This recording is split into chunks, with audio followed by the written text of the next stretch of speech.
ज्योतिष और जीवन में आपका स्वागत है। श्री गुरु चरणों में नमन कर श्री गणेश की वंदना करता हूँ। अश्वत्थामा, राजा बलि, वेदव्यास, हनुमान जी, विभीषण, कृपाचार्य और परशुराम जी, ये 7 चिरंजीवी हैं। इन 7 चिरंजीवियों में से केवल हनुमान जी ही ऐसे हैं जिन्हें देवता का दर्जा प्राप्त है, जिन्हें देवत्व प्राप्त है। छोटे से छोटे गांव से लेकर बड़े से बड़े शहर में भी आपको सब जगह, छोटे से छोटे स्वरूप से लेकर विशाल सभी तरह के हनुमान जी के मंदिर सहजता से सब जगह मिल जाएंगे। हनुमत बहुत सहजता से प्रसन्न होने वाले देव हैं। वैसे तो वो 12 महीने हम कभी भी उनकी शरण में जा सकते हैं, कभी भी हम उनकी अपनी समस्याओं के समाधान के लिए हनुमत के शरणागत हो सकते हैं। इनके साथ एक विशेष बात और है।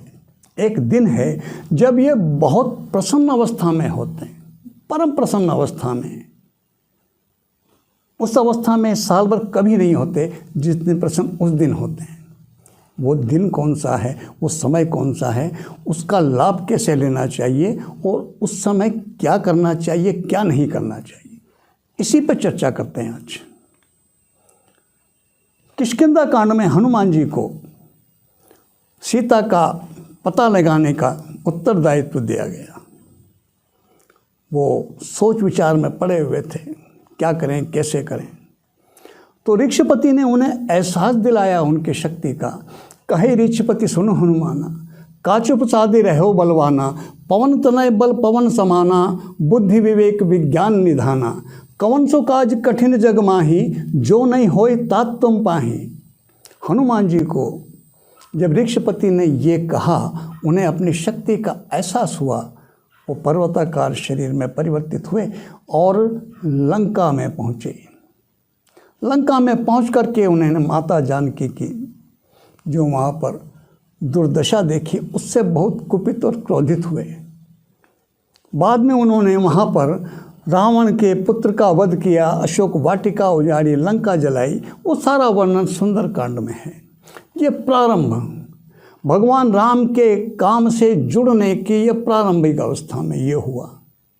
वहाँ से लेकर के और रावण के वध होने तक हनुमान जी को कह सकते हैं कि चैन की सांस आई ही नहीं या उन्होंने ली ही नहीं, कुछ भी कहें। इसे पूरे बीच के प्रकरण में क्या नहीं हुआ। लक्ष्मण को शक्ति लगी, संजीवनी बूटी लेने गए, वो नहीं मिली सहजता से तो पूरा पर्वत उठा करके लाए। अहिरावण लक्ष्मण की राम की बलि देने के लिए उनका अपहरण करके ले गया। पाताल से हनुमान जी वहाँ से राम और लक्ष्मण को छुड़ा करके लाए। जब तक रावण का वध नहीं हो गया तब तक हनुमान जी का ने चैन की सांस ली ही नहीं। राम काज की ने मोहि कहाँ विश्राम। ये हनुमान जी इस तरह से उसमें लगे हुए थे।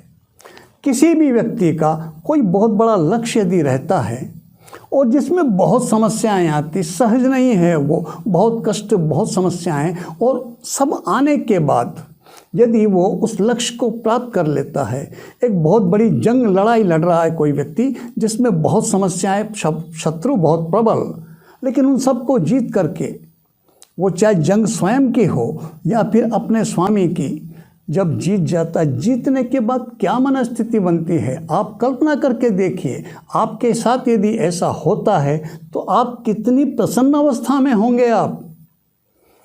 यही स्थिति हनुमान जी की दशहरे के दिन बनती है। कब? रावण के वध के बाद, सायंकाल। रावण वध के बाद हनुमान जी सायंकाल रावण के वध के बाद में परम प्रसन्न अवस्था में होते हैं। इसलिए हनुमान जी के दर्शन करने दशहरे के दिन अवश्य जाना चाहिए। सायंकाल के 1 घंटे बाद अवश्य जाना चाहिए। क्यों? क्योंकि वो परम प्रसन्न अवस्था में है और व्यक्ति प्रसन्नता में ही देता है। जब व्यक्ति की मनस्थिति ठीक नहीं हो वो देता नहीं। जो भिखारी हैं, मांगने वाले, वो भी जानते हैं इस बात को, इसलिए वो भी सवेरे सवेरे आते हैं मांगने। वो जानते हैं व्यक्ति सवेरे उठा है, बहुत सहज अवस्था में है, मानसिक स्थिति बहुत शांत है, ठीक है, वो निश्चित रूप से देगा। और ये होता है शाम के समय में दिन भर की आपाधापी के बाद मन स्थिति वो प्रसन्नता नहीं रहती किसी के भी मन में जो प्रातःकाल रहती है। इसलिए भिखारी भी शाम को मांगने नहीं आते।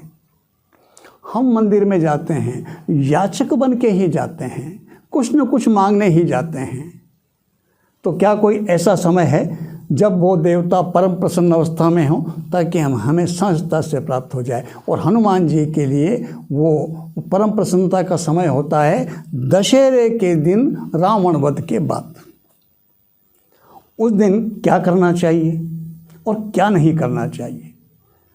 ऐसा भी है जिससे अगर मान लिए हम वो गलती करते हैं तो अगर नाराज़ नहीं होंगे तो कोई बात नहीं, लेकिन कम से कम उनकी वो प्रसन्नता भी हमें नहीं मिल पाएगी, तो उससे भी बचना चाहिए। उस पर भी विचार करते हैं।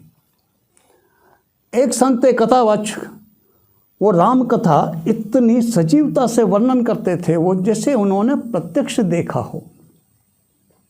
इतना जीवंत वर्णन राम कथा का। उस वर्णन की जीवंतता के कारण हनुमान जी स्वयं वेश बदल के एक सामान्य मनुष्य के रूप में उस राम कथा में उपस्थित हुआ करते थे। कथावाचक का इतना जीवंत वर्णन। कथा चलते चलते वहाँ पहुँची जहाँ हनुमान जी लंका में गए सीता का पता लगाने के लिए। कथावाचक वर्णन करते हुए कहते हैं कि अशोक वाटिका में अशोक के सफ़ेद पुष्प लहरा रहे थे। अशोक वाटिका अशोक के सफ़ेद पुष्पों से महक रही थी, बहुत सुंदर लग रही थी। हनुमान जी जो सामान्य मनुष्य के वेश में थे वो खड़े हुए, वो कहते हैं क्षमा करें, वो पुष्प सफ़ेद नहीं लाल थे। कथावाचक ने कहा बैठ जाओ, फूल सफ़ेद ही थे। हनुमान जी ने फिर जवाब दिया। कथावाचक ने फिर डांट करके बैठने की कहा। कथावाचक को भी मालूम था। आखिर हनुमान जी अपने वास्तविक स्वरूप में आए, क्रोधित हुए। वो कैसा व्यक्ति है? मैं स्वयं हूँ, मैंने खुद अपनी आंखों से देखा, मेरे सामने की घटना में उसका पात्र, और ये व्यक्ति कह रहा है कि फूल सफ़ेद थे जबकि मैंने मेरी आंखों से देखे फूल लाल थे। जैसे ही हनुमान जी अपने वास्तविक स्वरूप में आए, कथावाचक ने उन्हें नमन किया। साक्षात दर्शन जो हुए और उनसे कहा प्रभु लेकिन फूल तो सफ़ेद ही थे। हनुमान जी बड़े आश्चर्यचकित, अब क्या करें? उन्होंने कहा इसका फैसला तो प्रभु राम के पास ही हो सकता है। वो उस कथावाचक को लेकर के राम के पास पहुँचे। प्रभु उस घटना का मैं स्वयं उसका पात्र एक, मैंने खुद ने अशोक वाटिका उजाड़ी, अशोक वाटिका को मैंने देखा, उन फूलों को मैंने देखा, वो फूल लाल रंग के थे, लाल रंग के थे, और ये कह रहे हैं कि वो फूल सफ़ेद थे। प्रभु राम मुस्कुराए, उनने कहा हनुमान ऐसा है कि फूल तो सफ़ेद ही थे। हनुमान बड़े आश्चर्यचकित, प्रभु ये कैसे हो सकता है? कि बात दरअसल ये है कि उस समय तुम इतने क्रोधित अवस्था में थे, तुम्हारी मनस्थिति इतनी विचलित थी, इतने क्रोध में तपे हुए थे कि तुम्हारी आंखों में खून उतरा हुआ था, और तुम्हारी आंखों में उस खून उतरने के कारण तुम्हें वो सफ़ेद पुष्प भी लाल दिखाई दे रहे थे। ये कारण था। लेकिन वास्तविकता ये है कि अशोक के पुष्प सफ़ेद होते हैं और फूल, वो जो फूल थे वो सफ़ेद ही थे। इस घटना से ये बात समझ सकते हैं हम कि उस समय हनुमान जी कितनी क्रोधित अवस्था में थे, उनकी मनस्थिति कितनी विचलित, कितनी ज़्यादा पीड़ित रही, जिसमें उन्होंने अशोक वाटिका उजाड़ दी, रावण के पुत्र का वध कर दिया, लंका जलाई। आपने जब किसी समस्या को आपने फेस किया है, कोई जंग आपने लड़ी है और बहुत तकलीफ परेशानियां देखी हैं आपने, और आखिर में आप विजयी हुए, आपका लक्ष्य प्राप्त हुआ, आप कितनी प्रसन्न अवस्था में होंगे आप कल्पना करके देखिए। लेकिन उसी समय यदि आपको कोई व्यक्ति उन बुरे दिनों की याद दिलाता है, निश्चित रूप से आप जो कुछ बीत चुका, जो कष्ट आप देख चुके, उन्हें याद नहीं करना चाहेंगे उस प्रसन्नता की घड़ी में, उस समय जब वो घटना घटी है, अभी अभी लक्ष्य प्राप्त किया ही है आपने, आप परम आनंद की अवस्था में हैं, और उस परम आनंद की अवस्था में कोई आपको आपके उन बुरे दिनों की, उन संघर्षों की याद दिलाना चाहे, आप नहीं सुनना चाहेंगे। यही स्थिति हनुमान जी की भी है, यही स्थिति उनकी भी है। तो सुंदरकांड में वर्णन है उनकी उस अवस्था का। किष्किंधा कांड में जहाँ पर हनुमान जी का अवतरण हुआ, उससे लेकर के आप हनुमत का पूरा जीवनी देख लीजिए उठा करके।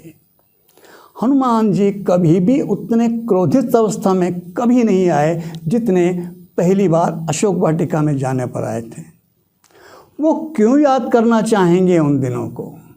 जो हो गया वो भी उससे स्मरण नहीं करना चाहेंगे, क्यों? बहुत बुरी मनस्थिति थी माँ जानकी की, उन्होंने दुर्दशा देखी, ला नहीं सकते थे क्योंकि आज्ञा नहीं थी। अगर आज्ञा से नहीं बंधे होते तो उन्हें कोई रोक नहीं सकता था। वो झूंझ के मैं ले जा सकता हूँ भी, लेकिन ले नहीं जा सकता क्योंकि आज्ञा नहीं। आज्ञा तो केवल ये है कि पता लगा करके आओ, बाकी तो बाद में प्रभु राम को जा कर के लंका पर चढ़ाई करनी है। उसी क्रोध की मनस्थिति में हनुमान जी ने वो सब कुछ किया। निश्चित रूप से उसे वो याद नहीं करना चाहेंगे। तो दशहरे के दिन सायंकाल, शाम के समय जब रावण वध हो जाता है, सूर्यास्त के बाद कभी भी हनुमान जी के मंदिर में सुंदरकांड का पाठ नहीं करना चाहिए। क्या करना चाहिए? जिससे उनकी कृपा सहजता से प्राप्त हो। एक तो हनुमान चालीसा, जो सहजता से जो हनुमान के भक्त हैं उनको निश्चित रूप से याद होती ही है, और नहीं तो पुस्तक लेके भी पाठ किया जा सकता है। हनुमान चालीसा में केवल उनकी महिमा का गुणगान है और कुछ नहीं है। उसमें किसी तरह की कोई उनको शपथ वगैरह नहीं दी गई, उन्हें कोई ऐसी बात नहीं कही गई जिससे उन्हें क्रोध आए। उनमें केवल उनकी महिमा का ही गुणगान किया गया हनुमान चालीसा में। तो हनुमान चालीसा का पाठ करना चाहिए। एक मंत्र है, बहुत सहज सरल सा और बहुत प्रभावी मंत्र है, बहुत कारगर मंत्र है, जिसके स्वरूप 4 हैं। जैसी हमारी कामना, उस तरह से इस मंत्र का प्रयोग करके उनकी कृपा प्राप्त की जा सकती है दशहरे की।